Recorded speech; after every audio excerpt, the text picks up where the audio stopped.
ঠিক আছে। আল্লাহ আল্লাহ।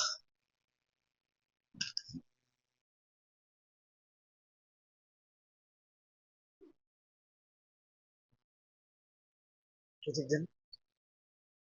সেভেন।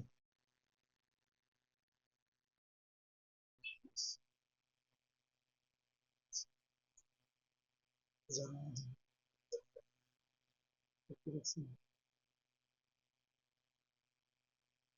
তুললাম করে দিছি। জানো। হ্যাঁ হ্যাঁ। বাস। Yes.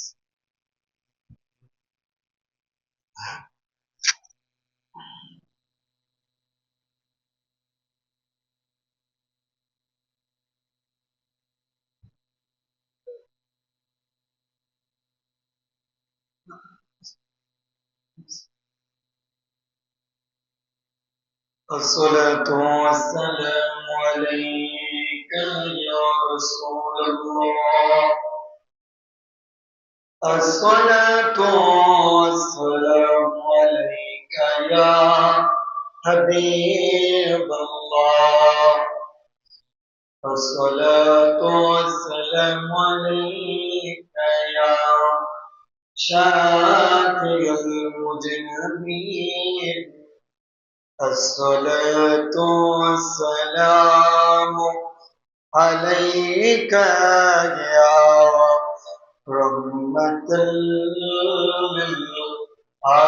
للعالمين. الحمد لله.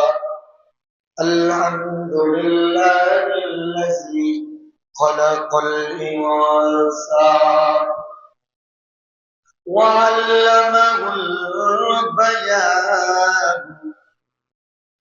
وأشهد أن لا إله إلا الله وحده لا شريك له.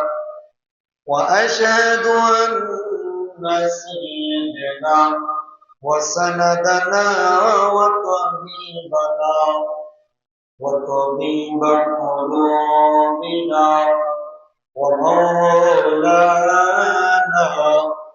محمدا عبده ورسوله. أما بعد فأعوذ بالله من الشيطان الرجيم. بسم الله الرحمن الرحيم. لا تحزن إن الله معنا. صدق الله العظيم وصدق رسوله النبي الحبيب الكريم. ونحن على ذلك من الشاهدين والشاكرين. والحمد لله رب العالمين. في شان حبيبه إن الله وملائكته يصلون على النبي. يا أيها الذين آمنوا صلوا عليه وسلموا تسليما. اللهم صل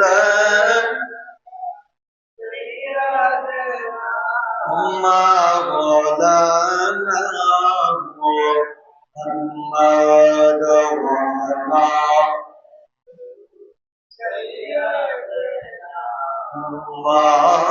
مولانا محمد.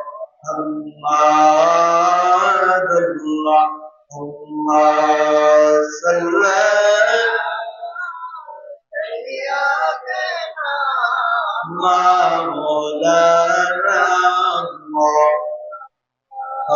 وعلى آل سيدنا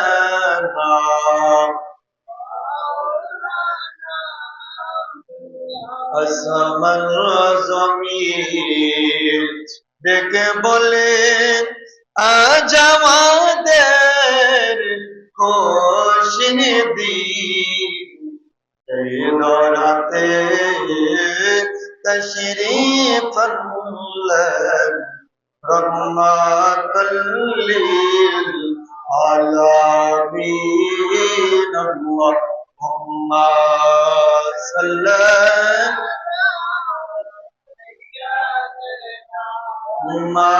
مولانا محمد وعلى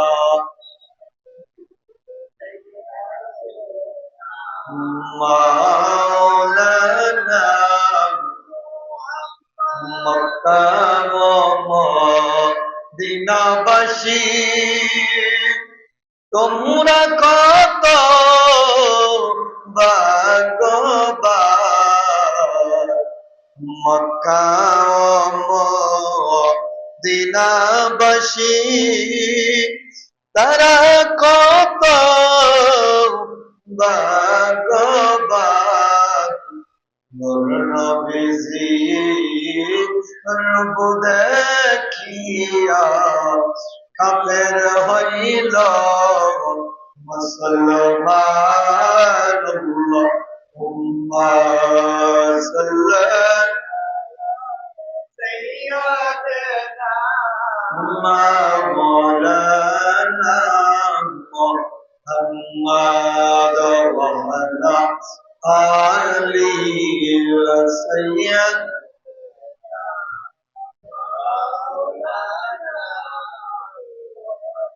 Lord Rabiul Awwal, Lord Rabiul Awwal, Lord Rabiul Awwal, Lord Rabiul Awwal, রহমত বরকত নিয়ে যেলো রহমত বরকত নিয়ে যেলো আমিনার দুলাল নর রবি আউয়াল নর রবি আউয়াল নর রবি আউয়াল নর রবি আউয়াল নবী গো তোমার আগমনে খুশির জোয়ার পানে পানে নবী গো তোমার আগমনে খুশির জোয়ার পানে পানে জন্নতি খুশবু নিয়ে জেলে जन्नती खुशबू निये जेले आमिनर है लाल लोर नबी ओलवाल लोर नबी ओलवाल लोर नबी ओलवाल लोर नबी ओलवाल ফুল পাখিরা গাইছে যে আজ নদী সাগর তুলছে আওয়াজ ফুল পাখিরা গাইছে যে আজ নদী সাগর তুলছে আওয়াজ দরারি মাঝে নিয়ে জেলে দরারি মাঝে নিয়ে জেলে মরু রহে তার নর রবি ওলওয়াল নর রবি ওলওয়াল নর রবি ওলওয়াল নর রবি ওলওয়াল রহমত বরকত নিয়ে জেলে শান্তির ধারা নিয়ে গেলে আমিনার দুতার এলোরে রবি ওলওয়াল এলোরে রবি ওলওয়াল। আলহামদুলিল্লাহ। ঐতিহ্যবাহী শান্তিনগর বাইতুল মামুর জামে মসজিদে আগত পবিত্র মাহে রবিউল আউয়াল মাসের দ্বিতীয় জুমার দিন জুমার মসজিদে আগত আমার প্রাণ প্রিয় শ্রদ্ধেয় সম্মানিত আমার মুরব্বী বাবারা, সমবয়সী কলিজার টুকরা যুবক ভাইয়েরা, কচি কাঁচা মাসুম বাচ্চারা, মাইগের আওয়াজ শ্রবণরতা আবেদা জহেরা, দিনদারিনী ইমানদারিনী সম্মানিতা আমার মা ও বোনেরা, সবাইকে আমার অন্তরের অন্তঃস্থল থেকে সালাম, আসসালামু আলাইকুম ওয়া রাহমাতুল্লাহি ওয়া বারাকাতুহু। মহান আল্লাহ পাক রব্বুল আলামিন ইজ্জতুল জালাল, যিনি তামাম মাখলুকাতের রব, কুল কায়নাতের রব, ওই মহান মালিকের দরবারে অসংখ্য লাখো কোটি হাজারো শুকরিয়া যে আল্লাহ তাআলা আমাদেরকে দয়া করে, মায়া করে, মহাব্বত করে আর ভালোবেসে পবিত্র জুমার নামাজ আদায় করার জন্য নিঃসন্দেহে আল্লাহ তাআলা আমাদেরকে ভালোবাসেন বিদায়ী আল্লাহ পাক রব্বুল আলামিনের ঘরে সবার আগে মসজিদে আসবার মতো, বসবার মতো তৌফিক দান করেছেন। এজন্য সকলেই জবান খুলে উচ্চ আওয়াজে বলি আলহামদুলিল্লাহ। লাখো কোটি দুরুদ সালাম জিনার পদার্পণের কারণে আল্লাহ পাক রব্বুল আলামিন পুরা কুল কায়নাতের ভিতর সমস্ত শিরিক বেদাত, মূর্তি পূজা, বিভিন্ন গাছগাছালির পূজা থেকে মানুষকে ফিরিয়ে সঠিক দিশা দিয়েছেন, জান্নাতের পথ দেখিয়েছেন। ওই পেয়ারা মাহবুবের শানে দুরুদ সালাম পাঠ করছি, আল্লাহুম্মা সাল্লি ওয়া সাল্লিম ওয়া বারিক আলাইহি। সম্মানিত হাজিরিন, আপনারা সকলে অবগত আছেন রাসূলুল্লাহ সাল্লাল্লাহু আলাইহি ওয়াসাল্লামের মাদানী জীবনের ধারাবাহিকভাবে আমরা গত জুমা থেকে আলোচনা করতেছিলাম। রাসূলুল্লাহ মক্কা থেকে মদিনায় হিজরত করেছেন, আমরা তা নিয়ে আলোচনা করেছিলাম। ইনশাআল্লাহ এই জুমাতেও তার ধারাবাহিকতায় আলোচনা করব। আল্লাহ তাআলা যেন আমার জবান দিয়ে এমন কিছু কথা বাহির করে দেন যেই কথাগুলা সবার আগে আমাকে আমল করার এবং আপনাদের সবাইকে আমল করার মতো তৌফিক দান করেন। সকলে বলুন আমিন। সম্মানিত হাজিরিন, আপনারা সকলে অবগত আছেন আজ পবিত্র মাহে 9 রবিউল আউয়াল। সমস্ত মুফাসসির মুহাদ্দিসিনে কেরামের একমত যে দুইটা প্রসিদ্ধ মত দিয়েছেন যে আল্লাহর রাসূল যে দুনিয়াতে আগমন করেছেন। কেউ কেউ বলেছেন 9 রবিউল আউয়াল, আবার কেউ কেউ বলেছেন 12 রবিউল আউয়াল। রবিউল আউয়ালে আমার নবী আগমন করেছেন, এতে আমরা খুশি, কিন্তু খুশিটা আমাদের এমন হতে হবে যেটা ইসলামী শরীয়ত সম্মত। আল্লাহর রাসূলের আগমন উপলক্ষে আমরা এমন কিছু করব না যেটা ইসলামের শরীয়তের বাহিরে চলে যায়। আল্লাহর রাসূলের আগমনে শুধু আমরা নয়, কুল কায়নাত সমস্ত মাখলুকাত খুশি। ওনার খুশিতে আমরা এমন ভাবে উদযাপন করব, আমরা সালাত আদায় করে, দুরুদ সালাম পাঠ করে, রাসূলুল্লাহর শানে নাত পরিবেশন করে, ওই দিন বেশি বেশি দুরুদ সালাম পাঠ করে রাসূলুল্লাহ আগমন করেছেন তার শুকরিয়া আমরা কি করব? আদায় করব। আমাদের শুকরিয়াটা এরকম যেন না হয় কেক কেটে, গান বাজনা করে, নাচানাচি করে, ফালাফালি করে, যেন এরকম রাসূলুল্লাহর আগমনের উদযাপনটা না হয়। রাসূলুল্লাহর আগমনে আমরাও খুশি, কুল কায়নাত খুশি, ফেরেশতাকুল খুশি, কুল মাখলুকাত খুশি, ঠিক কিনা বলো? এজন্য কবি নজরুল ইসলাম সুন্দর একটি কবিতা লিখেছেন, আজকে যত পাপী ও তাপী সব গুনাহের পেল মাফি, দুনিয়া থেকে বেইনসাফি জুলুম নিল বিদায়। সাগর আকাশ বাতাস দেখবি যদি আয়, রে সাগর আকাশ বাতাস দেখবি যদি আয়। যারা পারেন আমার সাথে বলুন, ভুবনের প্রিয় মোহাম্মদ এলো রে দুনিয়ায়, সাগর আকাশ বাতাস দেখবি যদি আয়,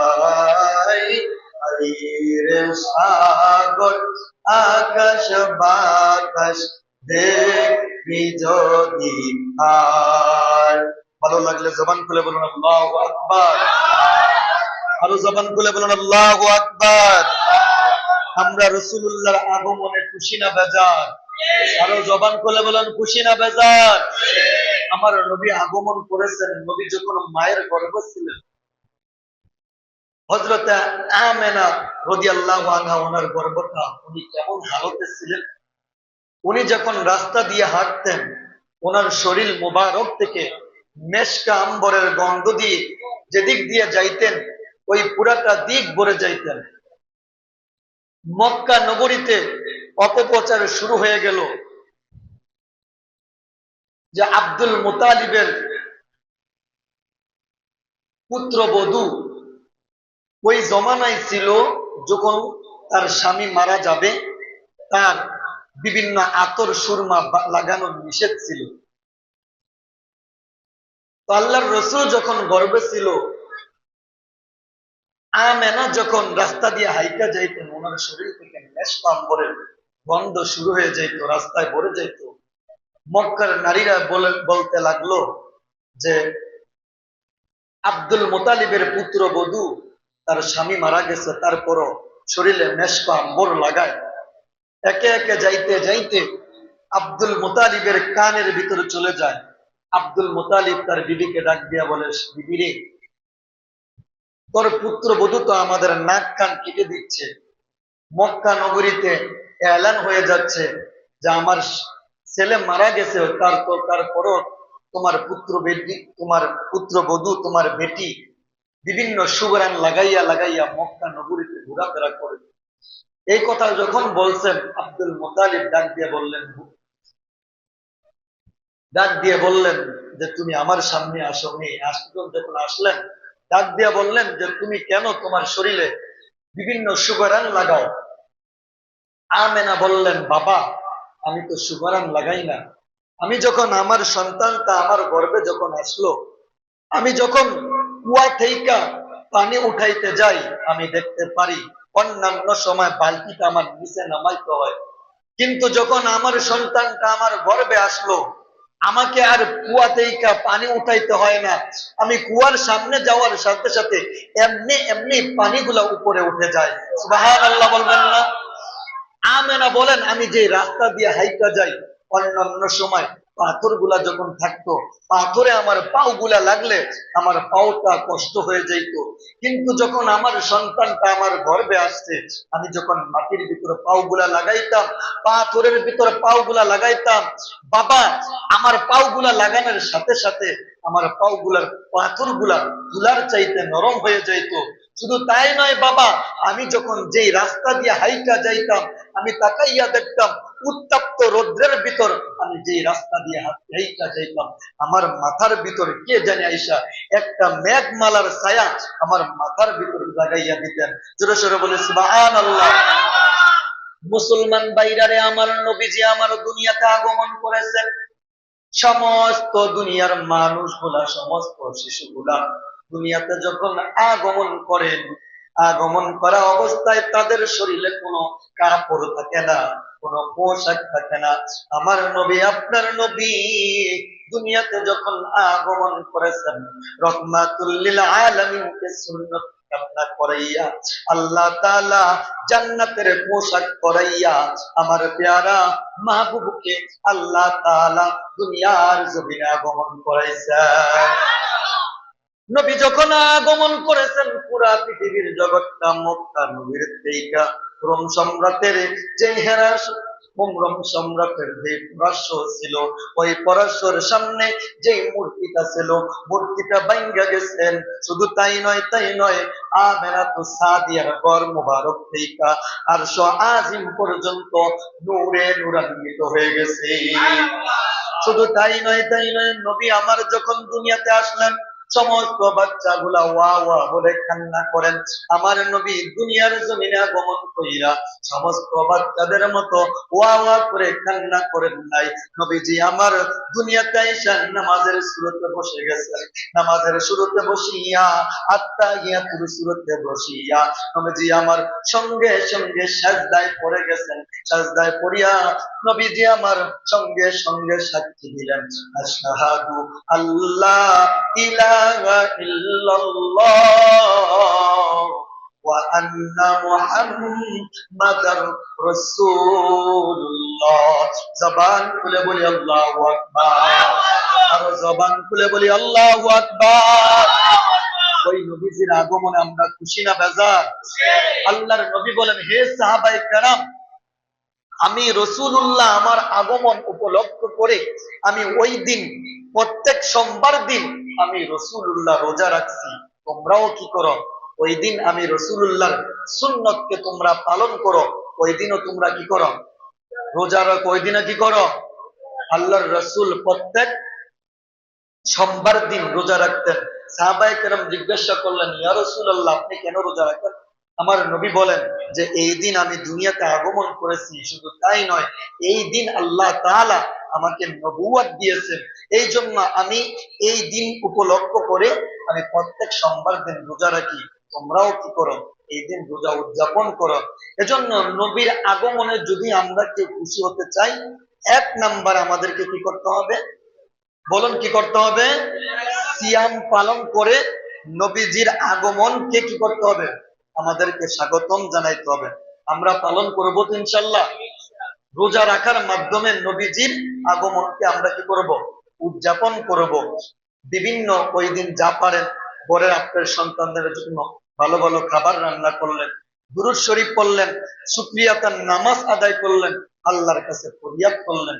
আল্লাহ তাআলা আমাদেরকে ইসলামী শরীয়ত পন্থায় নবীর আগমনের উদযাপনটাকে ইসলামী শরীয়ত পন্থায় আমল করার তৌফিক দান করুক। সকলে বলুন আমিন।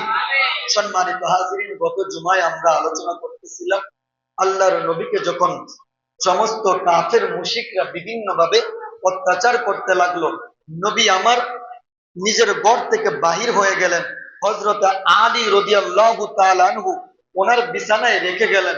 সকালবেলা কাফের মুশরিকরা যখন উঠলেন, উঠে দেখতে পাইলেন যে আল্লাহর রাসূল নাই, ওই বিছানায় হযরত আলী রাদিয়াল্লাহু তাআলা আনহু শুয়ে আছেন। এইটা দেখে মক্কার সমস্ত কাফেরগুলা রাগান্বিত হয়ে গেলেন। হযরত আলী রাদিয়াল্লাহু আনহু ধরে আপনার কাবার সামনে নিয়ে গেলেন, বিভিন্ন ভাবে অত্যাচার করতে লাগলেন। আলীকে অত্যাচার করে ক্ষান্ত হন নাই। আলীকে জিজ্ঞাসা করলেন, তোমার নবী কোথায়? আলী রাদিয়াল্লাহু তাআলা আনহু বললেন, আমার নবী কোথায় গেছেন আমার সঠিকভাবে ধারণা নাই। আলীকে ছেড়ে দিলেন। কাফের মুশরিকরা বলতে লাগলেন যে আল্লাহর নবী রাহমাতুল লিল আলামিনের সবচাইতে ঘনিষ্ঠ যে মানুষটা ছিলেন উনি ছিলেন হযরত আবু বকর সিদ্দিক রাদিয়াল্লাহু তাআলা আনহু। আবু জাহেল সহকারে সবাই আবু বকর সিদ্দিক রাদিয়াল্লাহু তাআলা আনহুর বাড়িতে চলে গেলেন। বাড়িতে যাওয়ার পর যখন আবু বকর সিদ্দিক রাদিয়াল্লাহু তাআলা আনহুকে ডাক দিলেন, ওনাকে পাইলেন না। ওইখানে ওনার সন্তান আসমা বিনতে আবু বকর রাদিয়াল্লাহু তাআলা আনহু আবু জাহেলের উত্তরের জবাব দিলেন। যখন বললেন, তোমার পিতা কোথায়? উনি বললেন, আমার পিতা ঘরে নাই। আবু বকর সিদ্দিককে যখন পাইলেন না, আবু জাহেল রাগান্বিত হয়ে গেলেন, বললেন, তোমার পিতা কোথায়? এবং আব্দুল্লাহর পোলা মুহাম্মদ সাল্লাল্লাহু, সবাই বলেন সাল্লাল্লাহু, উনি কোথায়? ওনারা বললেন, আসমা বিনতে আবু বকর বললেন যে আমার পিতা কোথায় আমি জানি না, আল্লাহর রসুল কোথায় তাও আমি জানি না। এই কথা যখন বললেন, আবু জাহেল সঙ্গে সঙ্গে হাত নিয়ে সিরাতের কিতাবে লেখেন, সিরাত ইবনে হিশামে লেখেন, হাত আবু জাহেল এমন ভাবে কানের ভিতর আঘাত করলেন, আসমা বিনতে আবু বকরের কানের ভিতর দুল ছিলেন, স্বর্ণের দুলটা ছিলেন, থাপ্পড় এত জোরে হয়েছিল ওই কানের দুলটা ছিঁড়ে মাটিতে পড়ে গেছেন। আসমা বিনতে আবু বকর আপনার মাটিতে পড়ে গেছেন। তারপরে সমস্ত মক্কার আবু জাহেল থেকে ধরে সবাই একই সিদ্ধান্ত করলেন যে আল্লাহর নবী রহমাতুল লিল আলামিনকে কোনোভাবেই মদিনাতে যাইতে দেওয়া যাবে না, ওনাকে মক্কা থেকে বাহির করা যাবে না। সমস্ত লোকগুলা একত্রিত হয়ে তারা বললেন যে এমন কিছু লোক মক্কা থেকে তোমরা নির্দিষ্ট করো যে তারা গন্তব্য দেখে, রাস্তা দেখে তারা বলতে পারে এই রাস্তা দিয়া কোন মানুষগুলা চলেছেন, কোন মানুষগুলা গিয়েছেন। এমন বিশিষ্ট, এমন পণ্ডিত্যপূর্ণ লোকগুলাকে মক্কা থেকে তারা নির্দিষ্ট করলেন। ওই দিক দিয়া আবু বকর সিদ্দিক রাদিয়াল্লাহু তাআলা আল্লাহর রাসূল জাবালে সুর, যেটাকে আমরা হেরা গুহা বলেছিনি, ওইখানে চলে গেলেন। ওইখানে যাওয়ার পর রাত্র যখন হয়ে গেছে, ফজর নামাজের আজান দিয়ে দেয়। আবু বকর সিদ্দিক বললেন, ইয়া রাসূলুল্লাহ, ইয়া হাবিবাল্লাহ, আমরা যদি এখন রওনা দিয়ে দেই তাহলে মক্কার যে কাফেররা আছে তারা তো আর বসে থাকবে না, তারা আমাদেরকে খোঁজার জন্য বাহির হয়ে যাবে। এজন্য আল্লাহর রাসূল, আমরা আর এখানে গন্তব্য সামনের দিকে যাব না, আমরা যতক্ষণ পর্যন্ত রাত্র না হব। আর দিনে যদি বাইর হই, তৎকালীন জমানায় মক্কার উত্তাপ্ত অনেক বেশি ছিল, তাহলে আমাদের দিনের পথ থেকে যাত্রা না করে রাত্রের পথটা যাত্রা আমাদের জন্য সহজ হয়ে যাবে। আবু বকর সিদ্দিক বললেন যে এই হেরা গুহার ভিতর এখানে একটা গর্ত আছে, আমরা অন্তত দিনটা এখানে কিছুক্ষণের জন্য অবস্থান করি। আবু বকর সিদ্দিক রাদিয়াল্লাহু তাআলা প্রথমে গর্তের ভিতর নামলেন। নামার পরে দেখলেন গর্তের ভিতরে বিভিন্ন গর্ত দেখা যায়। আবু বকর সিদ্দিক, কেউ কেউ বলেন আবু বকর সিদ্দিক রাদিয়াল্লাহু তাআলা মাথার ভিতর পাগড়ি ছিলেন, আবার কেউ কেউ বলেন শরীরের ভিতরে যে পাঞ্জাবিটা ছিলেন, এই পাঞ্জাবিটা হাত দিয়ে টান দিয়ে ছিঁড়ে ফেললেন। ছিঁড়ে ফেলে ওইখানের ভিতর বিভিন্ন গর্ত ছিলেন। প্রত্যেকটা গর্ত ধরে ধরে ধরে ধরে আবু বকর সিদ্দিক একটা একটা করে বন্ধ করতে লাগলেন। সমস্ত গর্তগুলো যখন বন্ধ করতে লাগলেন, তাকাইয়া দেখলেন আর মাত্র একটা গর্ত বাকি আছে। সিরাত বিশ্বকোষ সিরাত ইবনে হিশামের ভিতর লেখেন যে ওই গর্তটা আবু বকর সিদ্দিকের আর কোনো কাপড় বাকি রইলেন না।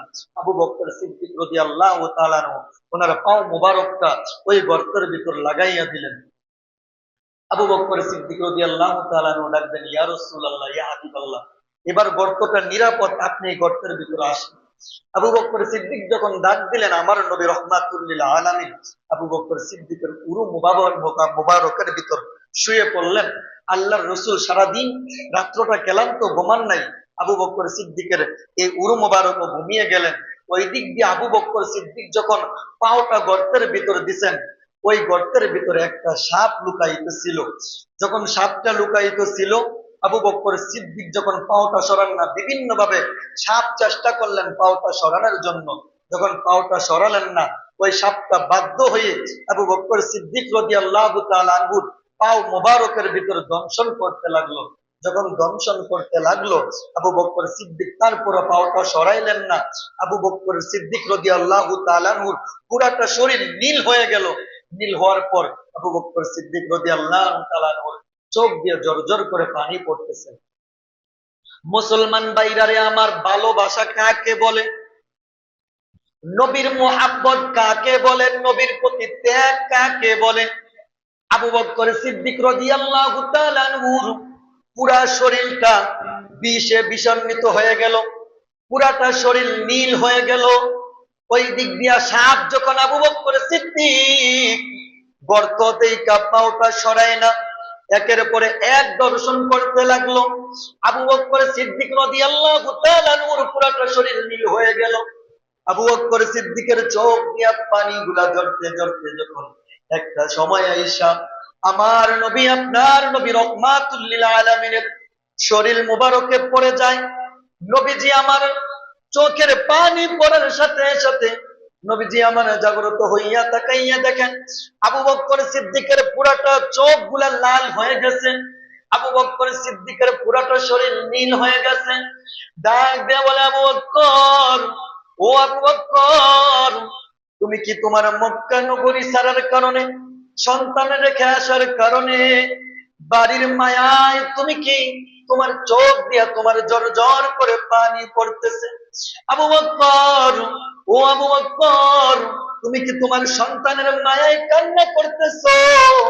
তুমি কি তোমার বাড়ির মায়ায় কান্না করতেছো? আবু বকর সিদ্দিক ডাক দিয়া বলেন, ইয়া রাসূলুল্লাহ, ইয়া হাবিবাল্লাহ, আল্লাহর নবী, আপনার জন্য আমি বাড়ি ছাড়তে পারি, আপনার জন্য আমার সন্তান ছাড়তে পারি, আপনার জন্য আমি আমার ঘর ছাড়তে পারি, এই জন্য আমার কোনো দুঃখ নাই। আপনি আমার সাথে আছেন, এর চাইতে আমার চাইতে খুশি এই দুনিয়ার জমিনে আর কেউ নাই। জবান খুলে বলি আল্লাহু আকবার। নবী আমার বলেন, আবু বকর, তাহলে তুমি কেন কান্না করো? আবু বকর সিদ্দিক ডাকদা বলে, ইয়া রাসূলুল্লাহ, ইয়া হাবিবাল্লাহ, এই যে তাকাইয়া দেখেন, ওই যে আমার পাওটা গর্তের ভিতর লাগানো, আমার পায়ের ভিতরে দংশন করতেছে। নবী আমার বললে, আবু বকর, তোমাকে দংশন করতেছে, তারপরে তুমি কেন পাওটা সরাইলা না? আবু বকর সিদ্দিক ডাকদা বলে, ইয়া রাসূলুল্লাহ, ইয়া হাবিবাল্লাহ, আমি যদি পাওটা সরাই আর যদি সাপটা বাহির হয়ে যায়, আপনার শরীরে আঘাত করে, আমি আবু বকরকে যদি সাপ দংশন করতে করতে আমার মৃত্যু হয়ে যায়, তারপর আমার জীবন সরে যাবে, আমার জীবন বিলীন হয়ে যাবে, তারপরে রাসূলুল্লাহ আপনার শরীরে সাপ একটা কামড় দিবে, আমার জীবিত থাকা অবস্থায় আমি আবু বকর সিদ্দিক এইটা হতে দিব না। ইয়া রাসূলুল্লাহ, ইয়া হাবিবাল্লাহ, এই কথা ভেবে আমি আবু বকর সিদ্দিক আমার পাওটা সরাই নাই। আল্লাহু আকবার বলবেন না? আবু বকর সিদ্দিকের প্রেম কেমন ছিল, ভালোবাসা কাকে ছিল? ভালোবাসা যদি নবীর সাথে করতে চাই, তাহলে আবু বকর সিদ্দিকের মতো করতে হবে, ঠিক কিনা বলুন? এই জন্য শায়ের বলেন, প্রেম কইরাছেন আবু বকর, নবীর প্রেমে দিলেন সাতার। প্রেম কইরাছেন আবু বকর, নবীর প্রেমে দিলেন সাতার। নবীর পাশে শুইলেন তুমি সোনার মদিনা, আমার মনের বাসনা পুরাও গো রব্বানা। নবীজির কাছে যাব মদিনা, বলুন আমার মনের বাসনা পুরাও গো রব্বানা। নবীজির কাছে যাব মদিনা। আপনারা ঘটনা জানেন, আবু বকর সিদ্দিক যখন পাওটা সরাই ফেললেন, সাপটা গর্ত থেকে বাহির হয়ে গেলেন। আল্লাহর রাসূল প্রশ্ন করলেন, সাপ, তুমি কেন আবু বকর সিদ্দিককে তুমি কেন আঘাত করলেন? সিরাত ইবনে হিশামের ভিতর লেখেন, সাপ সঙ্গে সঙ্গে উত্তর দেয়, ইয়া রাসূলুল্লাহ, ইয়া হাবিবাল্লাহ, আপনি এই গর্তের ভিতরে এসে মক্কা থেকে যখন আপনার বংশধরেরা আপনাকে মক্কা থেকে অত্যাচার করে আপনাকে যখন মক্কা থেকে তাড়াই দিবে, আপনি হিজরত করা অবস্থায় যখন আপনি অবস্থান করবেন, আমি আর সাপ আমি জানতে পারলাম আপনি এই গর্তের ভিতরে এসে আপনি কয়েক রাত্রি এখানে থাকবেন। এই কথা জেনে আপনাকে দেখার জন্য আমি আজকে থেকে নয়, অনেক দিন ধরে এই গর্তের ভিতরে অবস্থান করতেছি। আপনার সাহাবী হযরতে আবু বকর সিদ্দিক যখন আইসা এই গর্তের ভিতরে পাওটা লাগাই দিছে, ইয়া রাসূলুল্লাহ, আমি কোনো কারণে আবু বকরের প্রতি রাগান্বিত হইয়া আমি তাকে দংশন করি নাই। আল্লাহর কসম, রাসূল, আপনাকে শুধু বিন্দু পরিমাণ দেখার জন্য আমি আবু বকর সিদ্দিকরা দর্শন করেছি। আল্লাহু আকবার বলুন, আরো জবান খুলে বলুন আল্লাহু আকবার। আমার নবী রাহমাতুল লিল আলামিন আবু বকর সিদ্দিক রাদিয়াল্লাহু তাআলা আনহুর পাও মুবারকের ভিতর নবীজি আমার থুতু মুবারকটা লাগাইয়া দিলেন। লাগাইতে দেরি হইছে, আবু বকর সিদ্দিক রাদিয়াল্লাহু তাআলা আনহুর সারা রাত্র যেই উনি জাগ্রত ছিলেন, ওনার শরীরের ভিতর যেই পেরেশানিটা ছিলেন, বিষ তো শেষ হয়েছেই, তার সাথে সাথে আবু বকর সিদ্দিক রাদিয়াল্লাহু তাআলা আনহুর সমস্ত পেরেশানি দূর হয়ে গেছে। ওই গর্তের ভিতর আল্লাহর রাসূল একদিন নয়, দুই দিন নয়, একটানা 3 দিন পর্যন্ত ওই গর্তের ভিতরে অবস্থান করতেছিলেন। সকাল যখন হয়ে গেছেন, ওই দিক দিয়া মক্কার কাফেররা, ওই জমানার প্রত্যেকটা নগরীর প্রত্যেকটা যুবক, যে যুবক গুলা আছেন, তাদেরকে আল্লাহর রসুলের পিছনে লাগাইয়া দিলেন। মক্কাতে ঘোষণা দিলেন, যদি আব্দুল্লাহর পোলা মুহাম্মদকে কেউ দরিয়া দিতে পারো, তাহলে তোমাদেরকে একটা নয়, দুইটা নয়, 100টা উট তোমাদেরকে পুরস্কার দিব। তৎকালীন জমানায় 100টা উট যদি কেউ থাকে, সে অনেক টাকার মালিক ছিল। এই যখন আবু জাহেল ঘোষণা দিলেন, মক্কার সমস্ত বড় বড় যুবক গুলা মক্কার প্রত্যেকটা রাস্তায় বাহির হয়ে গেলেন। বাহির যখন হয়ে গেলেন, বাহির হওয়ার সাথে সাথে আবু বকর সিদ্দিক যেই গর্তের ভিতরে অবস্থান করতেছেন, আল্লাহর রসুল যেই গর্তের ভিতরে অবস্থান করতেছেন, মক্কার প্রত্যেকটা যুবক আইসা ওইখানের ভিতরে দাঁড়াইয়া গেছেন। আবু বকর সিদ্দিক বলতেছেন, ইয়া রাসূলুল্লাহ, ইয়া হাবিবাল্লাহ, মক্কার যে যুবক গুলা আছে তারা আসছে এই হেরা পর্বতের ভিতরে জাবালে সুর যে গর্ত, তারা যদি তাদের পায়ের দিকে তাকায় তাহলে আমাদেরকে তারা দেখতে পাবে, তাদের বিন্দু পরিমাণ কষ্ট হবে না। আমরা মাত্র 2 জন, তারা অসংখ্য লোক রয়েছে। আল্লাহর নবীর ঈমান কত তাজা। আবু বকর সিদ্দিককে ডাক দিয়ে বলেন, হে আবু বকর সিদ্দিক, তুমি মনে করতেছো তুমি রয়েছো আর আমি রয়েছো, তুমি কি জানো তোমার সাথে আর আমার সাথে আরো 3য় জন রয়েছেন? তুমি কি জানো উনি কে? উনি হইল সমস্ত শক্তির, পৃথিবীর যত শক্তি আছে সমস্ত শক্তিশালীর চাইতে আরো শক্তিশালী। তোমার সাথে আমার সাথে যিনি রয়েছেন উনি আর কেহ নয়, আমার মালিক, তোমার মালিক রব মহান আল্লাহ পাক রব্বুল আলামিন তোমার সাথে আর আমার সাথে রয়েছেন। জোরে সোরে বলি সুবহানাল্লাহ। সঙ্গে সঙ্গে জিব্রাইলের মাধ্যমে আল্লাহ তাআলা আয়াত নাযিল করে দিলেন। জিব্রাইল আলাইহিস সালাম আয়াত নিয়ে আসলেন। আল্লাহর রাসূল আবু বকর সিদ্দিককে আয়াত শুনাইয়া দিলেন, লা তাহাজান ইন্নাল্লাহা মা'ানা, লা তাহাজান ইন্নাল্লাহা মা'ানা। আবু বকর সিদ্দিকের ডাক দিয়ে বললেন, আবু বকর, মক্কার সমস্ত যুবকরা যদি চলে আসেন আর তারা যদি আমাদেরকে আক্রমণ করেন, তাদের আক্রমণকে ধূলিসাৎ যিনি করে দিবেন উনি আর কেউ নাই। বলুন তো উনি কে? আরো জবান খুলে বলুন উনি কে? সমস্ত যুবক গুলা যখন তাকায় ওই গুহার সামনে চলে আসলেন, আল্লাহ পাক রব্বুল আলামিন সঙ্গে সঙ্গে একটা মাকড়সাকে আদেশ করলেন। মাকড়সাটা আইসা ওই গুহার উপর দিয়া সঙ্গে সঙ্গে জাল বাঁধিয়া মাকড়সা অবস্থান করলেন। কিছুক্ষণ যাওয়ার পর আল্লাহ তাআলা একটা কবুতরকে আদেশ করলেন। কবুতরটা ওই মাকড়সার বাসার ভিতরে বসে গেলেন। বসার সাথে সাথে ওই কবুতর আইসা একটা নয়, দুইটা নয়, অসংখ্য ডিম ওই বাসার ভিতরে পেরে ফেললেন। যখন যুবক গুলা ওই গুহার ভিতরে তাকাইলেন, তাকাইয়া দেখলেন এখানে মাকড়সার বাসা, এখানে কবুতর বৈশা ডিম পাড়তেছে। সুতরাং এখানে কোনো লোক থাকার মতো অবস্থান নাই। যদি কোনো নতুন লোক আইসা এখানে থাকতো তাহলে তো এখানে মাকড়সা আইসা বাসা বাঁধতো না, কবুতর আইসা বাসা ডিম পারতো না, এত এত এত তাড়াতাড়ি এই ডিম আর মাকড়সা আইসা বৈশা থাকতে পারতো না। তাদের দিকটা যিনি সরাইয়া দিলেন, বলুন তো তিনি কে? আরো জবান খুলে বলুন তিনি কে? আল্লাহর নবী 3 দিন এই গুহাতে থাকলেন। গুহা থেকে বাহির হয়ে গিয়ে একবারে নদীর উপকূল দিয়ে রওনা করে দিলেন। মক্কা থেকে মদিনার রাস্তা 1 কিলোমিটার নয়, প্রায় 1000 কিলোমিটারের রাস্তা। আল্লাহর রসুল একটানা 3 দিন পর্যন্ত আপনার রওনা করলেন। রওনা করার পরে আপনার যখন রাস্তা দিয়ে চলতেছেন, মরুভূমির ভিতর আল্লাহর রসুলের পানির পিপাসা লেগে গেল, ক্ষুধাও লেগে গেল। আবু বকর সিদ্দিক রাদিয়াল্লাহু তাআলা আনহুকে ডাক দিয়ে বললেন, আবু বকর, দেখো তো এই মরুভূমির কোন জায়গার ভিতর কোনো ঘর বাড়ি আছে কিনা? রাত্র হয়ে গেছে, শরীরটা ক্লান্ত, একটু কিছুক্ষণের জন্য ওইখানে অবস্থান করতে পারি কিনা, এরকম কোন ঘর দেখা যায় কিনা। আল্লাহর রসুল 3 দিন যখন আপনার ভ্রমণ করলেন, আবু বকর সিদ্দিককে নিয়ে রওনা করতে করতে মরুভূমির কোনার ভিতরে তাকাইয়া দেখেন একটা তাঁবু টাঙানো। আবু বকর সিদ্দিক আল্লাহর রসুলকে নিয়ে ওই তাঁবুর সামনে গেলেন।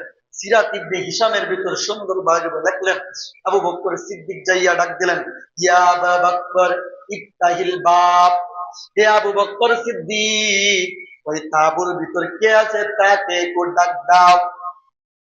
আবু বকর সিদ্দিক যখন ডাক দিলেন, ওইখানের ভিতর দুইজন লোক, স্বামী আর স্ত্রী, একই সাথে তারা ওইখানে অনেকদিন পর্যন্ত থাকা আরম্ভ করেছেন।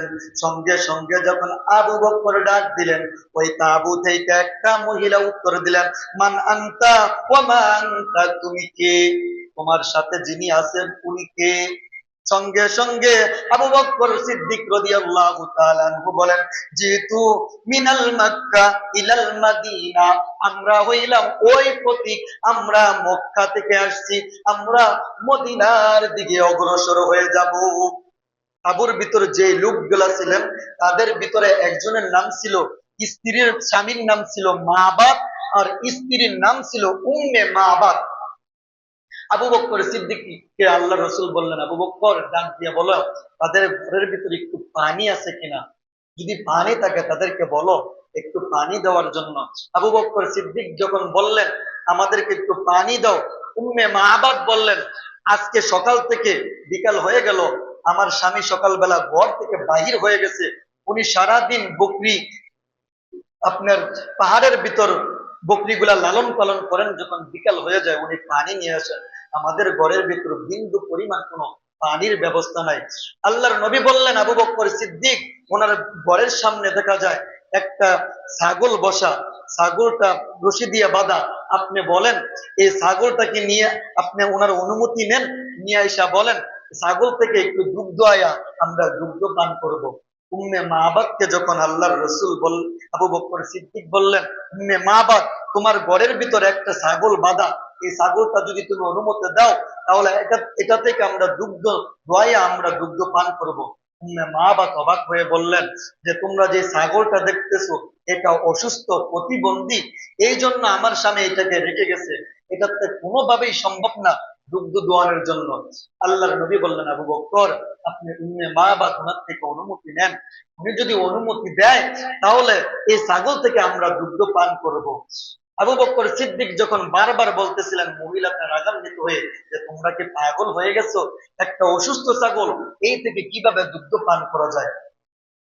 মুসলমান ভাইরারে আমার, আল বেদায়া ওয়ান নিহায়া কিতাবের ভিতর লেখেন, উম্মে মাবাদ যখন রাগান্বিত হয়ে গেলেন, আবু বকর সিদ্দিক ওই অসুস্থ ছাগলটাকে দইরা যখন রওনা হয়ে গেলেন, আল্লাহর নবী রাহমাতুল লিল আলামিনের চেহারা মোবারক এত সুন্দর ছিলেন, আমার নবী এমন একজন নবী ছিলেন, শায়ের বলেন না তাকাল হাজারু শাক্কাল কমারু মিন সাআতিহি, নবী আমার যে রাস্তা দিয়া যাইতেন গাছপালা গুলা যখন আমার নবীকে দেখতেন, আমার নবীকে দেখা দেখা সালাম জানাইতেন। নবীজি আমার যে রাস্তা দিয়ে যাইতেন, আশেপাশের মাছগুলা যখন আমার নবীকে দেখতেন, আশেপাশের মাছগুলা আমার নবীকে সালাম জানাইতেন। নবী আমার যে রাস্তা দিয়ে যাইতেন, ওই আশেপাশের যত বন পাখিগুলা আছে আমার নবীকে দেখা ওই পশু পাখিগুলা আমার নবীকে সালাম জানাইতেন। মুসলমান বাইরে আমার, ওই যে অসুস্থ ছাগলটা যখন আমার নবীর দিকে আবু বকর সিদ্দিক নিয়ে যায়, আমার নবীকে দেখা অসুস্থ অসুস্থ ছাগলটা সঙ্গে সঙ্গে ওই মাটি দেখা দাঁড়াইয়া যায়। আরো জবান খুলে বলুন সুবহানাল্লাহ। নবীকে দেখা অসুস্থ ছাগলটা আমার নবীকে সালাম দেয়, সালাম দেওয়ার সঙ্গে সঙ্গে নবী আমার বলে, ছাগল রে তুমি কিছুক্ষণ আগে অসুস্থ ছিলা, আমি নবীকে দেখা তুমি সালাম দিলা। ছাগলটা সঙ্গে সঙ্গে উত্তর দেয়, ইয়া রাসূলুল্লাহ ইয়া হাবিবাল্লাহ, আপনাকে যখন আপনি যখন ডাক দিলেন কে জানি আমার কানে কানে আইসা ডাক দেয়, ছাগল রে ও ছাগল, আল্লাহ পাক রব্বুল আলামিন তোমার জন্য আমার পেয়ারা মাহবুবকে মেহমান বানাইয়া পাঠাইয়া দিছে, আমি আল্লাহ শক্তি দিয়া দিলাম, আমার রাসূলুল্লাহ সাল্লাল্লাহু আলাইহি ওয়াসাল্লামের খেদমতে তুমি হাজির হয়ে যাও। অসুস্থ ছাগলটা দাঁড়াইয়া গেলেন। আল্লাহর রসুল বললেন, আবু বকর, ও আবু বকর, উম্মে মাবাদের কাছে তুমি একটা পাত্র চাও। উম্মে মাবাদ পর্দার আড়াল থেকে এই দৃশ্যগুলা দেখতেছেন। উম্মে মাবাদ বলতেছেন, যে ছাগল অসুস্থ তার ওলানে আবার দুধ আসে কোত্থেকে? ছোট একটা পাত্র দিলেন। আবু বকর সিদ্দিকরে আল্লাহ রসুল বললেন, উম্মে মাবাদকে বলো যে বড় একটা পাত্র দেওয়ার জন্য। উম্মে মাবাদ বলে, যে ছাগলের কোনো দুগ্ধর ব্যবস্থা নাই, এটা থেকে কিভাবে আবার এতগুলো দুধ আছে? উম্মে মাবাদকে আল্লাহ রসুল সাল্লাল্লাহু আলাইহি ওয়াসাল্লাম যখন আদেশ করলেন, আবু বকর সিদ্দিক উম্মে মাবাদকে বললেন। উম্মে মাবাদ বড় একটা পাত্র নিয়ে আসলেন। আবু বকর সিদ্দিক যখন পাত্র নিয়ে আসলেন, আল্লাহ রসুল সাল্লাল্লাহু আলাইহি ওয়াসাল্লাম, যে ছাগলের ভিতর কোনো দুগ্ধ ছিল না, রাসূলুল্লাহ সাল্লাল্লাহু আলাইহি ওয়াসাল্লাম ছাগলের উলানের ভিতরে যখন ধরলেন, ওই পুরা যে পাত্রটা আছে ওইটা বললেন। আল্লাহ রসুলের একটা সুন্নত ছিল, উনি যখন খাবার টেবিলে বসতেন, উনি সরাসরি কখনো আগে খাবার খাইতেন না। আশেপাশের যে লোকগুলো আছে তাদেরকে আগে কি করতেন? খাবার খাওয়াতেন। আল্লাহ রসুল বললেন, আবু বকর যাও, উম্মে মাবাদকে আগে দুধটা খাওয়াও। উম্মে মাবাদ তাকাইয়া অবাক হয়ে গেলেন। উম্মে মাবাদ দুধ রাখলেন, আল্লাহ রসুল পান করলেন। এখান থেকে একটা সুন্নত, আমরা যখন খাবার টেবিলে বসি, আমার খাবারের টেবিলে যখন বসি আগে কি করি? কোনো দিকে তাকাই না, নিজেটা চাই একবারে বুক থেকে দইরা গলা পর্যন্ত আগে নিজে কি করি? গিলি। আশেপাশের মানুষ খাক আর না খাক, আমার এটা দেখার কোনো বিষয় নাই। আমার নিজে পর্যন্ত গলা পর্যন্ত ভরার পরে যদি মন চায় দেখি, না দেখলে না দেখি। কিন্তু রাসূলুল্লাহর সুন্নত ছিল, উনি যখন খাবার টেবিলে বসতেন আগে আশেপাশের মানুষগুলাকে কি করতেন? খাওয়াইতেন। তারপরে উনি নিজে কি করতেন? খাওয়া দাওয়া করতেন। যা কিছু বললাম আল্লাহ তাআলা আমাদেরকে আমল করার তৌফিক দান করেন। সকলে বলুন আমিন। ইনশাআল্লাহ আগামী জুমায় আল্লাহ রসুল মদিনাতে যাবেন এবং রাষ্ট্র, ইসলামী রাষ্ট্র কায়েম করার জন্য রাসূলুল্লাহ যে 4 দফা আপনার সনদ কায়েম করেছিলেন, আমরা ইনশাআল্লাহ আগামী জুমাতে বলবো। যা কিছু বললাম আল্লাহ তাআলা আমাদেরকে আমল করার তৌফিক দান করুন। সকলে বলুন আমিন। যারা 4 রাকাত কাবলাল জুমার সুন্নাত আদায় করেন না, সকলে আদায় করেন।